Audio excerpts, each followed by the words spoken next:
Welcome to ज़रा हट के। मुबश्शिर ज़ैदी और ज़रार खोड़ो का सलाम कबूल कीजिए। मुल्क में कहीं तब्दीली आए ना आए, सिंध में तब्दीली के आसार नज़र आने शुरू हो गए हैं। और हुआ कुछ ऐसा है कि 2 रोज़ कबल जब वज़ीर आला कायम अली शाह और सिंध की सूबाई जो क़यादत है वो जब दुबई गई तो किसी के वहमो गुमान में भी नहीं था ज़रार कि कुछ ऐसा होने वाला है कि बिल्कुल डिबेट का रुख ही चेंज हो जाएगा। और वहाँ से फिर ये ख़बर आई कि जनाब जो वज़ीर आला हैं उनको कहा गया है कि आप आप स्टेप डाउन कर जाएं। और नया नाम आया है मुराद अली शाह साहब का, जो जिनके वालिद अब्दुल्ला शाह जो हैं वो बेनज़ीर भुट्टो शहीद की दूसरी हुकूमत में वज़ीर आला सिंध रहे। फिर 1997 में वो चले गए क्योंकि उनके ऊपर करप्शन के केसेस बने। फिर 2007 में वो वापस आए ह्यूमैनिटेरियन ग्राउंड्स पर क्योंकि उनको कैंसर था, वो लास्ट स्टेज पे थे और यहाँ पाकिस्तान में फिर 1 से 1.5 महीने के बाद उनकी डेथ हो गई। मुराद अली शाह पढ़े लिखे आदमी हैं, इस वक्त भी फाइनेंस मिनिस्टर हैं सिंध के, बजट भी इन्होंने ही पेश किया है। तो क्या चेंज ऑफ स्टांस हुआ है, कोई कुछ ऐसा हुआ है कि पीपल्स पार्टी की क़यादत, जो ज़ाहिर है साबिक़ सदर आसिफ अली ज़रदारी मुल्क से काफ़ी अरसे से बाहर हैं और दुबई में बैठे हैं, कभी लंदन जाते हैं, कभी अमेरिका जाते हैं, लेकिन पाकिस्तान नहीं आते हैं, कभी सिंध दुबई पहुंच जाता है, तो पूरी कैबिनेट ज़ाहिर है वहाँ जाती है और आपने स्काइप पे तो ये आपको जवाब मिल गया होगा कि स्काइप पे ये कोई मीटिंग जो है क्यों नहीं हो पाई थी। तो बिलावल भुट्टो भी क्यों स्काइप पे, फिर वो ये होता ना कि कायम अली शाह साहब कहते हैं मतलब कि आप बुलाएं वहाँ पे और फिर बताएं कि सर आप बिल्कुल थैंक्स बट। तो मेरी जो दुबई में जो इजलास में 1-2 लोग थे उनसे बात भी हुई और उन्होंने नहीं पहले मैं एक मतलब कहना चाह रहा हूँ कि जाहिर है राइट कि इस चीफ मिनिस्टर को चेंज करने का मतलब ये है कि अब आखिरकार पीपी ने रियलाइज़ कर लिया है कि सिंध जैसे सूबे के लिए और जिसका दारुल हुकूमत कराची है और इतना मुल्क का सबसे बड़ा शहर है और दुनिया के एक सबसे बड़े शहरों में लिस्ट आती है, वहाँ पर एक यंग डायनामिक और इफ़ेक्टिव लीडरशिप की ज़रूरत है। और अब मैं ये उम्मीद कर सकता हूँ, मैं आपसे पूछना चाह रहा हूँ कि कोई एक पॉजिटिव तब्दीली आएगी कराची में, कचरा वचरा उठाया जाएगा और मतलब सिंध की जो सूरत हाल है, अभी थोड़ी देर पहले एक और शो देख रहे थे तो लड़काना के अवाम से भी थोड़ी राय ली थी, उन्होंने कहा कि यार जो भी आए कम से कम हमारे मसले मसाइल तो सही करे। तो ये इसीलिए ये चेंज हुआ है ना, ताकि आखिरकार पीपी जाग गई है कि जी देखें, लोग वजह कहते हैं कि पिछले 8 सालों में सिंध के हर एक इंडिकेटर जो है, चाहे वो सेहत हो, चाहे वो तालीम हो, लॉ एंड ऑर्डर हो, कुछ भी ले लो, तो उसका ग्राफ बिल्कुल यूं गया है पाकिस्तान की बैटिंग जैसा। तो सॉरी ये क्रिकेट मेटाफोर वो इग्नोर कर। तो यही वजूहत यही है ना कि आखिरकार जाग गए हैं ना कि यार कुछ आवाम के लिए भी कुछ थोड़ा बहुत कर लेना चाहिए गलती से। मुझे गाना बहुत पसंद है जिसका बोल है कि ए काश के अब होश में हम आने ना पाए। तो काश के ऐसा होता, ऐसा नहीं है। तो लीडरशिप चेंज की वजह यह है कि जो रेंजर्स के साथ मामला चल रहे थे और आपने लास्ट वीक भी एक चीज़ चलाई बड़े कि भाई ये हो जाएगा और वो हो जाएगा, ये हो जाएगा। तो मैंने आपको भी कहा था कि डिले होगा रेंजर्स वाला मसला, जो रेंजर्स को एक्सटेंशन देने का।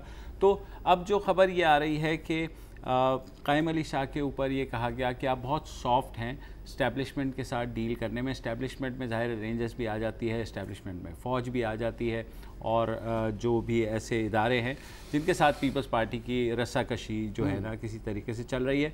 तो तय ये हुआ है कि एक नया लीडर लेके आया जाएगा जो ज़रा तू बदू बात करेगा और कहेगा जी हाँ जी अब बताएं ना, टेबल पे आएँ तो गिव एंड टेक करें।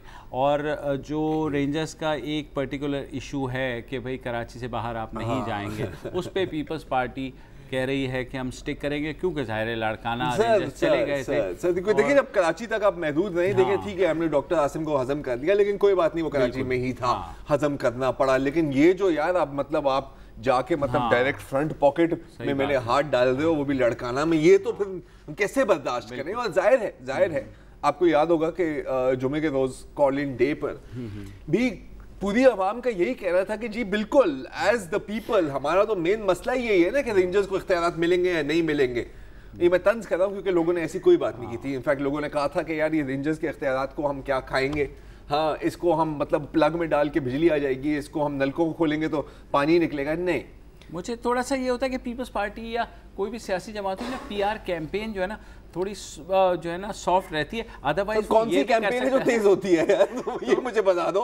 वो ये कह सकते थे कि इन चीफ मिनिस्टर को इसलिए हटाया गया कि उन्होंने 3 दिन का टाइम दिया था कचरा साफ करने के लिए और वो नहीं कर पाए, तो हमने कहा कि हम साफ कर देते हैं। भाई हम जो है ना कायम अली शाह साहब को हटाते, एक ऐसा शख्स लेके आते जो कराची से 3 दिन क्या 3 घंटे के अंदर कचरा, तो मतलब ऐसी कोई वो हो जाती तो लोग भी बड़े वो होते कि यार मतलब ये जो है ना वाकई यार ये जो किसी पीपी वाले के नहीं मैं क्यों लाइन दूंगा यार, मतलब अपना प्रोग्राम जो है वैसे हाँ बात तो सही है ना। वैसे भी आपको पता है 4 घंटे हमसे पहले जो है ना वो 60-70 प्रोग्राम हो चुके हैं, ये उसके बड़ी मुश्किल से हमारे पास 2-4 लाइनें बचती हैं नहीं, ये तो है, हम इस्तेमाल कर लें। तो लिहाजा एक लाइन मेरे पास भी है, बताएं। एक लाइन मेरे पास भी है, लाइन ये है कि चेहरों की तब्दीली तो है और अब अनकरीब चेहरों मतलब कुर्सियों की भी तब्दीली आने वाली है। और मेरा इशारा है ये जो कैबिनेट रीशफल। अब अच्छा एक और मेरे पास इस पे भी एक बॉलीवुड का गाना है लेकिन उसका क्लिप नहीं है मेरे पास, क्लिप नहीं है, लेकिन मैं आपको ऐसे ज़बानी समझा देता हूँ, आपको याद होगा, आपकी हमारी जनरेशन का ही है। दुक्की पे दुक्की हो, सत्ते पे सत्ता, गौर से देखा जाए तो पत्ते पे पत्ता, हाँ कोई फर्क नहीं अलबत्ता। तो रीशफल ही है, मतलब कोई नया डेक ऑफ कार्ड्स तो नहीं है। एक मीडिया में ये भी बड़ी बात चल रही है कि जो सिंध के होम मिनिस्टर हैं सियाल साहब, सुहेल सियाल के, उनको हटाया जाएगा क्योंकि जो असद खरल पे, तो उसमें भी खबर खरल वैसे सब पे भारी है। हाँ एक खरल सब पे भारी, तो लेकिन उसके बारे में ये कहा गया है पीपल्स पार्टी की जानिब से नहीं, ऐसी कोई तब्दीली ज़ेर गौर नहीं है। There will be changes in cabinet, wholesome change, जिसका ज़ाहिर बिलावल भुट्टो ऐलान भी कर देंगे।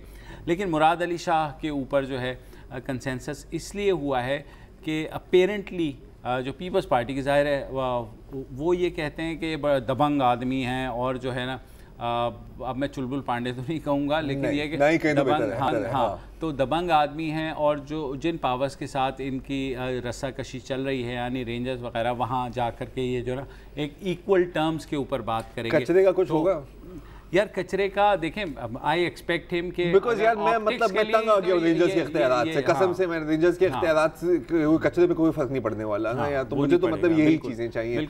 ये कभी क्यों नहीं होता, मुझे कोई एक बात बता दो, क्या सिर्फ इसकी वजह यही है? नहीं, क्या सिर्फ ये कोई फायदा नहीं है, नहीं कोई पॉलिटिकल ऑपोजिशन नहीं है, क्या नहीं होता कि हम अपने घरों में यार ये तुम खुदा ये तो भी समाज वाली लाइन छोड़ दो। मैं अभी देखो नहीं अभी यार मैं सिर्फ और सिर्फ हुकूमती कारकर्दगी की बात कर रहा हूँ। चलो तुम छोड़ दो, कचरे को छोड़ दो यार, मैं हेल्थ ले लो, तुम एजुकेशन ले लो, किसी भी चीज़ को ले लो यार। कभी इन चीज़ों पर भी गौर होगा या सिर्फ यही होगा कि जी नहीं आप हमारे बंदे को लड़काना से कैसे उठा लिए गए, अब हम आपके साथ लड़ेंगे? एक्सपेक्टेशन तो यही है कि देखें मुराद अली शाह खुद पढ़े लिखे हैं, डबल MSc इन्होंने किया है, वाटर के हवाले से भी बहुत ज़्यादा इनकी रिसर्च है और स्टैनफोर्ड यूनिवर्सिटी से किया है। तो इनका ये ख्याल है कि जो बिजली के मसाइल हैं शहर के अंदर, उसके ऊपर भी के इलेक्ट्रिक के साथ जो ज़ाहिर है आपको पता है इनका चल रहा है, तो उसमें भी खासा वो है, किसके साथ नहीं चल रहा, तो उसके साथ अब ये है। अब दूसरी बात ये है कि ये तजवीज़ 2014 में भी आई थी कि मुराद अली शाह साहब को लाया जाए, लेकिन उस वक्त जो है अब्बा जी मतलब जरदारी साहब प्रिवेल कर गए थे कि नहीं बेटा बिलावल अभी हो, ये ऐसा नहीं हो सकता। लेकिन अब ये तासुर लग रहा है कि बिलावल जो है उन्होंने असर्ट किया है, लेकिन बिलावल का साबका रिकॉर्ड देखते हुए जो कश्मीर में बेहतरीन परफॉर्मेंस दी है पीपल्स पार्टी ने, मतलब लेकिन उसके लिए आप बिलावल को रिस्पॉन्सिबल आई डोंट थिंक रख सकते हैं सर। अब अगेन और यही नवाज शरीफ साहब को रिस्पॉन्सिबल ठहराएंगे? देखिए सर, नहीं, ऑल पॉलिटिक्स इज लोकल। देखिए वहां पर जाकर एक पार्टी लीडर का, मोदी का जो यार है गद्दार है, इससे क्या गिनती के 4 वोट नहीं डलते आपको, ठीक है, वो एक बात छोड़ दें। अब मकसद, लेकिन आपने जो बात रेज की, मैं कायम अली शाह के बारे में एक चीज पूछना चाह रहा हूँ कि बहुत ब्लेम लोगों ने किया कायम अली शाह को पिछले 8 सालों में, जो भी होता था तो कायम अली शाह शुड रिजाइन और इनको किसी चीज़ का याद नहीं रहता वगैरह वगैरह वगैरह। इसमें कायम अली शाह की कितनी गलती थी, और जो पूरी सिंध हुकूमत का निज़ाम है वो किस हद तक कसूरवार है? ये एक देखें सिंध, क्योंकि अगर निजाम वही का वही है तो कोई भी आ जाए तो क्या होगा? गवर्नेंस तो बैड रही, मतलब बुरी रही, इसमें तो वो नहीं है। तो अगर ये तब्दीली उस गवर्नेंस को बेहतर करने के लिए आई है और अगर कर पाते हैं तो मेरे ख्याल में ये एक अच्छी चीज़ होगी। change is always good. Not always. I mean, Trump भी change ऐसा है, it won't be good. हाँ, नहीं, लेकिन मतलब कौन सी चेंज अच्छी नहीं होती, मतलब बहुत चेंजेस अच्छी नहीं होती है। बाल सफ़ेद हो गए हैं, बुढ़े हो गए हैं, तोन निकल आई, ये भी चेंजेस नहीं, अच्छी तो नहीं है ना। अच्छा, एक आखिरी चीज़ बस कायम अली शाह के नाम के, आपको पता है सोशल मीडिया पे फिर बड़ी डिबेट हुई, कुछ लोगों ने अप्रिशिएट भी किया, इनकी बहुत लंबी सर्विस रही है, बहुत लॉयल पार्टी वर्कर रहे हैं, और फिर कुछ लोगों ने, आपको पता है, थोड़ा शुगल भी किया है। तो एक ट्वीट है, मैं आपको दिखाना चाह रहा हूँ शामी साहब की, द वर्ल्ड स्टैंड्स विद कायम अली शाह, और इसमें ऐसे दिखाया गया है, सर देख लें देखिए कायद आज़म की मज़ार के ऊपर उसकी तस्वीर प्रोजेक्ट हो रही है, ये मेरे ख्याल आईफिल टावर है, उसके ऊपर नजर नहीं आ रहा, लेकिन इस पर भी कायम अली शाह है। टाइम्स स्क्वायर पर भी कायम अली शाह है, और ये क्या है, बुर्ज खलीफा, हाँ बुर्ज अल खलीफा पर भी कायम अली शाह कायम है। इसी नोट पर एक छोटी सी ब्रेक लेते हैं और ब्रेक के बाद वापस पेश होंगे।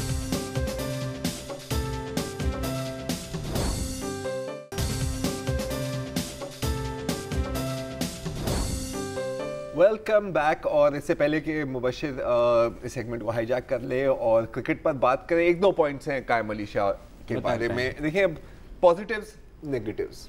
पॉजिटिव्स ये है कि बहुत लंबा पॉलिटिकल करियर है, और एक पार्टी वर्कर के हैसियत से इंतहा वफादार रहे हैं, मतलब थ्रू थिक एंड थिन 1970 से लेके पाकिस्तान पीपल्स पार्टी के साथ। हालांकि बहुत स्टॉलवर्ड्स जो थे वो मुखालफीन बन गए, बिखर गए, कहीं और चले गए, so on and so forth, ये कंसिस्टेंट रहे हैं। तो इसको मद्देनजर रखते हुए, I don't know, I mean जो रिपोर्ट्स आ रही हैं कि इनको बुलाया गया, वहाँ पर बताया गया कि sir you are no longer going to be chief minister, तो हो सकता है कि इसको बेहतर हैंडल किया जा सकता था, वो एक अलग बात है। नेगेटिव्स के कोई एक वाज़ेह चीज़ नहीं है पॉजिटिव इन टर्म्स ऑफ पिछले 8 साल की आप पूरी गवर्नेंस ले लें कि आप उसको पॉइंट करके कैसे कहें कि यार ये आपने किया था and thank you very much. चलिए, थैंक यू। हुआ था, इसके वजह क्या है? Lack of political opposition. मेरे ख्याल में देखें, Sindh government as a government fail हुई है, और जाहिर है अगर ये उसके कैप्टन थे तो जाहिर है he has to take the blame, his share of blame। जाहिर है बाकी भी ऐसा नहीं था कि बाकी टीम बहुत डायनामिक थी और इनकी वजह से हुआ, जाहिर है, लेकिन पूरी टीम ही जो है ना फर्क पड़ता है। और सिंध में कुछ ऐसा हो गया कि सिंध की गवर्नेंस जो है एक ब्लॉट बन गई, और ख़ासतौर पे मीडिया ने जिस तरह उछालना शुरू कर दिया, तो कहीं भी अगर बैड गवर्नेंस की जो है मिसाल देनी मकसूद होती है तो फ़ौरन सारे सबको पॉइंट होता है कि सिंध गवर्नमेंट चेक कर लें आप, तो वो उसमें, और सारे इंडिकेटर्स उसमें ख़ासतौर पे हेल्थ और एजुकेशन में जो है, मेरे ख्याल में बलूचिस्तान के बाद जो प्रोविंस है जिसमें सबसे ज़्यादा प्रॉब्लम्स हैं वो सिंध है इन टर्म्स ऑफ इंटीरियर। तो जाहिर है गवर्नमेंट है। फाइनल थॉट इस पे यही है यार कि उम्मीद यही है कि जो भी वज़ीर आला आए वो सिंध के अवाम के हकूक़ के लिए आवाज़ बुलंद करे, ये सिर्फ सिंध की पीपीपी की क़यादत के हकूक़ के लिए आवाज़ बुलंद ना करे, जो मुझे ऐसे अच्छा। अब मैं थोड़ा सा, सर प्लीज़ थोड़ा सा नहीं ज़्यादा, आज पाकिस्तान जो है दूसरा टेस्ट हार गया जी, सुना है 330 रन से, और ख़ासा जो है शर्मनाक किस्म की शिकस्त हुई। पहला टेस्ट हम लॉर्ड्स में जीते थे, और याद होगा मिसबा पुशअप चैलेंज जो है वो आया था, और वो जाहिर है, और क्या मैंने और आपने जो है, मैं तो ग्राफिक्स का वो, ये हमारी वजह से तो नहीं हुआ, मुझे ये लगता है कि आप और मैं इतने मनहूस हैं कि फौरन जो है ना, और हमें मतलब एक्सरसाइज जेब नहीं देती। एग्जैक्टली। तो पाकिस्तान जब ये मैच में जा रहा था, तो जाहिर है आपको पता है कि हम हमेशा से हमें अनप्रेडिक्टेबल कहा जाता है कि हम जब उम्मीद ना हो तो हम वो कर जाते हैं कि सारी दुनिया और फिर लोगों की उम्मीदें बुलंद करके ना एकदम एग्जैक्टली ठाक फिर कहते हैं कि अब दूसरे टेस्ट में उतरे तो सबको उम्मीदें हैं कि यासिर शाह ये कर देगा, और ये बस अब तो पाकिस्तान ले गया वो सीरीज नंबर 1 हो जाएंगे अब टेस्ट में, और आप फुस। तो ये जो है अब अच्छा मजे की बात यह है कि अब कोई उन मिलिट्री ट्रेनर्स को नहीं कह रहा कि उनको इंटरव्यू नहीं ले रहा, कॉल भी नहीं आई, वो कॉल भी नहीं आई कि भाई उन मिलिट्री ट्रेनर्स को पूछा जाए कि भाई आपने पहले टेस्ट के लिए तो आपने बड़े डंड बैठ के निकलवा दी थी, आपको ये पता था कि दूसरा टेस्ट भी होना है या ये लॉन्गर सीरीज है। तो काफी ट्विटर पे हमें लोगों ने मॉक किया, और 2-4 चैलेंज होगा, तो उन्होंने ये कहा कि आप कम से कम आपको कान पकड़ चैलेंज ज़रूर करना चाहिए, और उनके सिर्फ उसके लिए जो है ना हम उठक बैठक करके ना कान पकड़ चैलेंज, हाँ 2 3 4 फाइन ओके ठीक है, तो ये 10 हो गए, ये 10 हो गए, ये थोड़ा ज़्यादा आसान था। हाँ, ये आसान था, क्योंकि जाहिर है अब वो हमारी हड्डियां इस बात की इजाज़त नहीं देती कि नेक्स्ट वीक जो है ना हम ये इतनी एक्सरसाइज दोबारा कर सकें।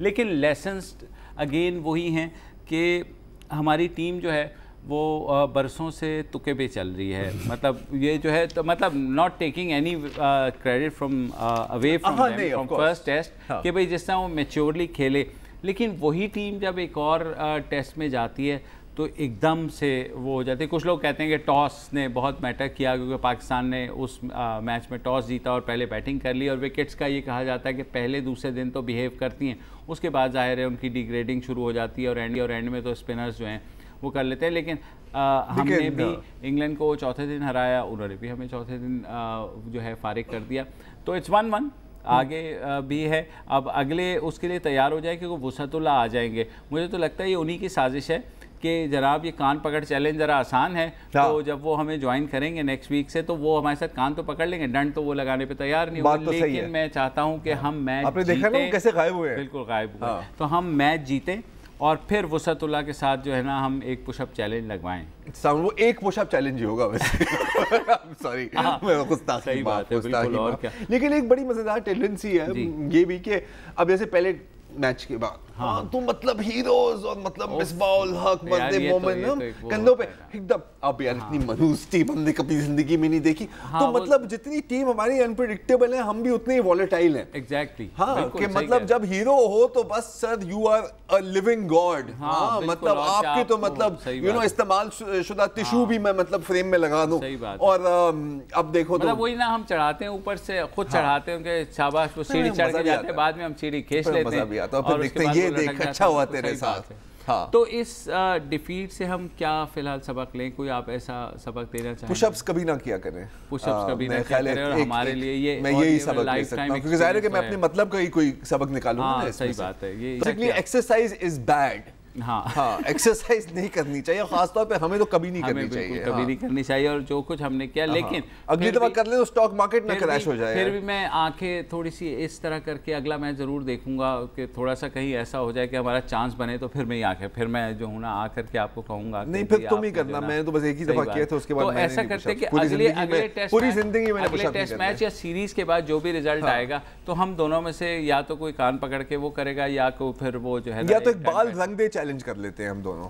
बाल रंग दे चैलेंज, अब इस उम्र में कोई यकीन नहीं करेगा, जिन्होंने देखा हुआ है वो कहेंगे यार ये मतलब इनको जो है ना, चलो कोई शर्त वत लगा लेंगे, जो भी जो भी हार गया उसको बाल रंगने पड़ेंगे। बिल्कुल सही बात है। अच्छा, न्यूज़ अपडेट्स का टाइम हो रहा है, और न्यूज़ अपडेट्स के बाद हम दोबारा हाजिर होते हैं आपके खिदमत।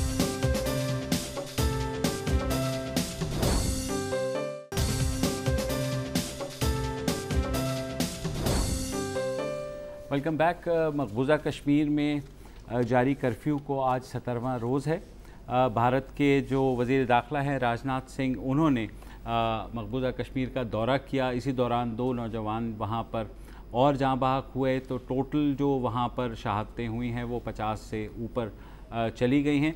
जब भारत के वज़ीर दाखिला आए तो कश्मीरियों को थोड़ी बहुत उम्मीद थी कि कम से कम वो जो लोग जाँ बहक हुए हैं उनके लिए 2 कलमे रस्मी तौर पर ही सही वो बोल देंगे, लेकिन उन्होंने ऐसा कुछ नहीं कहा, बल्कि इंस्टेड उन्होंने कहा कि हम कश्मीरियों के साथ रिश्ता तो जोड़ना चाहते हैं, लेकिन पाकिस्तान कश्मीरियों को मुसल्लह तशद्दुद की तरगीब ना दे, और साथ ही कहा कि कश्मीर के मामले पर किसी तीसरी ताकत की मदाखलत को बर्दाश्त नहीं किया जाएगा, और बातचीत का अमल क़याम अमन के बाद शुरू होगा। बात किससे और कब करनी है, इस बारे में वज़ीर आलम महबूबा मुफ्ती हतमी फ़ैसला लेंगी। तो एक ऐसे मौक़े पर जब वो वहाँ गए, जब सबका ये ख़्याल था कि वहाँ पर कुछ ना कुछ एक हल निकलेगा, लेकिन जो कुछ उन्होंने ज़रार वहाँ जाकर के किया, उससे और ज़्यादा कश्मीरियों के अंदर जो है एक रिजेंटमेंट पैदा हुई कि ऑलरेडी हम वो कर रहे हैं, और जो भारत के वज़ीर दाखिला ने आकर के जहाँ पर भी वो बातचीत की है, वैसे ही बहुत कम लोग हैं जो कश्मीरियों को इस जो कुछ हो रहा है मकबूजा कश्मीर पे, उस पर इंटरनेशनली भी कम बात हो रही है। जो आलमी तंजीमें हैं वो भी इतना वो नहीं करें। मैंने मतलब अक़वाम मुत्तहिदा की जानिब से या कोई पहले ये होता था कि कम से कम चलो अक़वाम मुत्तहिदा ना सही, उनकी ह्यूमन राइट्स वायलेशंस की कमेटी कोई ऐसी कुछ ना कुछ, या एमनेस्टी इंटरनेशनल या कोई ऐसी human rights watch. Amnesty international की आपने बात की तो 11 जुलाई को एक बुस्टिंग ट्वीट आई थी एमनेस्टी इंडिया की जानिब से, आपके सामने भी है, एक बार देख लें। उसमें लिखा हुआ है कि प्रोटेस्टर्स जो ह्यूमन राइट्स अब्यूज में एंगेज कर रहे हैं उनको अकाउंटेबल होना चाहिए। अब ये बड़ी एक अजीब बात है, और माना कि उस वक्त मतलब उस वक्त ये तशद्दुद शुरू हो गया था सिलसिला, और ये पेलेट गन फायरिंग और इंजरीज का, तो जनरली बंदा एक्सपेक्ट नहीं करता है एमनेस्टी से, क्योंकि एमनेस्टी का आपको पता है डॉक्टर आसिम केस के ऊपर भी उन्होंने खत लिखा है कि जी ये तो आप ह्यूमन राइट्स वायलेट कर रहे हैं फलाना टीरा। यहाँ पर मुजाहिरीन को कहा गया है कि जो ह्यूमन राइट्स अब्यूज करते हैं उनको भी अकाउंटेबल रखना चाहिए। क्या बड़ी क्या बात है, ऊपर पैलेट गन्स मार रहे हैं आप, जिनको आप गोलियां मार रहे हैं, उनको शहीद कर रहे हैं आप, तो ये आलमी तंजीमें ये कह रही हैं कि वो मेरे ख्याल में अगेन ये वही सिमिलर सिचुएशन है पैलेस्टाइन वाली और इसराइल वाली, तकरीबन वही है कि वो मार भी रहे हैं पैलेस्टीनियंस को, और वो सारे लोग ये कह रहे हैं कि नहीं जी उधर से क्योंकि रॉकेट आता है, कोई एक्सरसाइज रिस्ट्रेंट, क्योंकि वहां से एक रॉकेट फायर होता है, वहां से पूरी आप बस्तियों को उड़ा देते हैं। और मकबूजा कश्मीर अभी भी देखें वहाँ पे टेलीफोन्स बंद हैं, इंटरनेट बंद है, न्यूज़पेपर पब्लिकेशन की सस्पेंशन हुई, वहाँ पे सब चीज़ें जो बेसिक ह्यूमन राइट्स हैं ख़त्म कर दी गई। नहीं, आपने एमनेस्टी इंटरनेशनल की बात की तो एक ये कौन खबर है पिछले साल की है ये, 8 जुलाई 2015, इनफैक्ट उससे पहले की भी बात है कि एमनेस्टी इंडिया एक रिपोर्ट तैयार कर रहा था, इनका काम है रिपोर्ट तैयार करते रहते हैं।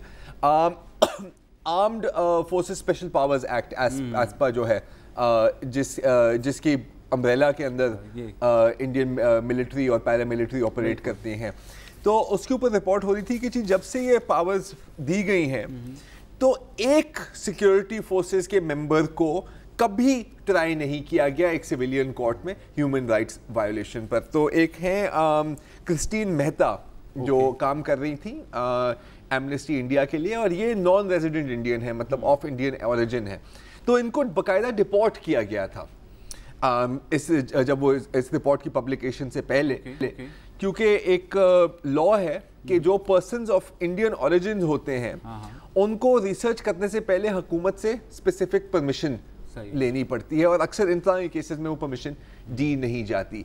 एमनेस्टी ने भी डिस्कस किया था, तो क्रिस्टीन को बताया गया था कि यार ये कभी इस्तेमाल नहीं की जाती ये प्रोविज़न, तो हमारा नहीं ख्याल कि आपके केस में इस्तेमाल होगी, लेकिन क्योंकि रिपोर्ट इंडियन गवर्नमेंट के थोड़ी अगेंस्ट गई थी तो क्रिस्टीन को भी डिपोर्ट कर दिया गया था। बहरहाल जहाँ तक Indian political party, civil society, journalist का भी, तो एक बहुत बड़ा ब्लाइंड स्पॉट है कश्मीर के बारे में, मतलब वो बीफ मर्डर और इस तरह की लिंचिंग्स पर तो ऑब्वियसली वो शोर मचाएंगे, बिकॉज उसमें वो पॉलिटिक्स भी आ जाती है। कश्मीर में तकरीबन एक ही लाइन होती है जिसमें थोड़ी सी डिफरेंस होता है, तो एक आप कह सकते हैं कि ब्लाइंड स्पॉट है। अच्छा, इसी ब्लाइंड स्पॉट को हाईलाइट करने के लिए एक एक्टिविस्ट जो पाकिस्तानी एक्टिविस्ट हैं, नेवर फॉरगेट, आपने सुना होगा ना, जबरान नासिर इनकी जो एक तंजीम है, तो उन्होंने बहुत एक अनोखी मुहिम चलाई है इंडिया कांट सी के नाम से, जिसमें उन्होंने कहा कि यार अगर आप कश्मीरियों को इग्नोर कर रहे हैं तो आप फर्ज करें कि ये आपके कोई सेलिब्रिटीज़ होते हैं जिनके साथ आपका कोई लगाव है। तो इंडियन पॉलिटिशियंस जैसे नरेंद्र मोदी की तस्वीर ली है, शाहरुख खान, ऋतिक रोशन, ऐश्वर्या राय, और ये जो और उसकी फोटोशॉपिंग की है। अब ये जो जख्म आपको नजर आ रहे हैं इनके चेहरों पे, ये असल है, ये वो जख्म हैं जो कश्मीरियों को लगे हैं। उनकी तस्वीरें, उनके जख्म लेकर इनकी तस्वीरों पर फोटोशॉप किया है, और इसके साथ एक लेटर भी लिखा है। और अच्छा, ये जो लेटर्स लिखे गए हैं ये असल हैं, ये जो लोग बयान कर रहे हैं वो एक्चुअल अपना एक्सपीरियंस बयान कर रहे हैं। जैसे कि शाहरुख का अगर आप देखें तो जुनैद नज़ीर ने साइन किया है, बिल्कुल, और ये इसको ऐसे दिया गया है कि जी मुझे बहुत अफसोस हुआ कि आपके साथ ऐसा हुआ, मेरे भाई के साथ भी बिल्कुल ऐसा हुआ था। तो ये असल में जुनैद नज़ीर साहब के भाई को जो जख्म लगे हैं ये वो हैं। तो उनका मकसद ये था कि जी अगर आप कश्मीरियों को नहीं देख सकते तो इनको तो देख लें, कम से कम जिन सेलिब्रिटीज को आप वो करते हैं तो एक नहीं, और इस पे काफी वायरल हुई है ये कैंपेन, एटलीस्ट पाकिस्तान में जाहिर है, इंडिया तक भी पहुंची, इंडिया तक भी पहुंची। हाँ, वहाँ पे लोगों ने जाहिर है कमेंट्स तो किए हैं, काफी चुभी है। हाँ बिल्कुल, हाँ, अगर ऐसा ना होता तो हो सकता है कि हम आपकी आंखें बचा सकते। सही बात है। और ये कैंपेन में बाद में ऋतिक रोशन के नाम भी किया गया है, साथ विराट कोहली का अगर है तो हाँ वो है, साहिल जहूर हैं कश्मीर के, जो कि उन्होंने कहा विराट कोहली के चेहरा लगाया है, और ज़ाहिर पैलेट के जो ज़ख्म हैं वो उन्होंने लिखा है कि I was also shot in my left eye. ये साहिल जहूर कह रहे हैं, by the army where I was coming back from cricket practice, but I was told by India not to worry, the army says these pellets are non lethal. एक चीज़ उन्होंने ये भी कही कि भारतीय जो फोर्सेज है वो ये कह रही है पैलेट्स लीथल नहीं होती, लेकिन मैं सिर्फ ये कहना चाह रहा हूँ कि अगर आपकी बीनाई चली जाती है और आपको लीथल एक 500 से 600 पैलेट आपको लगते हैं और स्ट्रेट फायर होता है, तो जाहिर है मतलब उसका ये ज़रूरी नहीं है कि आपके जिस्म में कोई सुराख हो जाए, लेकिन इतने अनगिनत छोटे छोटे सुराख हो जाते हैं कि आपकी जो है ना, और जाहिर ये जो 50 लोग से ज़्यादा जाँ भाग हुए हैं, जाहिर है इसमें कितने नॉन लीथल सही बात है। ये एक इफेक्टिव कैंपेन है, हम पिछली बार बात कर रहे थे ना कि किस तरह कैंपेन करनी चाहिए, ये एक इफेक्टिव नहीं। और आप सिर्फ अगर इंडियन कमेंट्स देखें इस कैंपेन पर तो आपको पता लगता है कि ये पैलेट गन अपने निशाने पर लगी है। बिल्कुल डेफिनेटली सही बात है। तो जाहिर है आवाज़ उठाने के जब तमाम जो दर बंद कर दिए जाते हैं, जाहिर है सोशल मीडिया के ऊपर लोग ऐसी चीज़ें करते हैं, इंडिया में भी कर रहे हैं, जो जर्नलिस्ट हैं वो भी बार बार क्वेश्चन कर रहे हैं, लेकिन क्योंकि इंडिया का इस वक्त एक इंटरनेशनल वो चल रहा है कि भाई वो किसी की कोई चीज़ नहीं मान रहे, लेकिन यह कि ये कोई ऐसी चीज़ नहीं है जो कि फौरी तौर पर ख़त्म होने जा रही है, और ज़ाहिर है इसका जो भी खमियाजा होगा इंडिया को बहरहाल तो भुगतना पड़ेगा। फ़िलहाल लेते एक छोटी सी ब्रेक, और ब्रेक के बाद वापस आते हैं।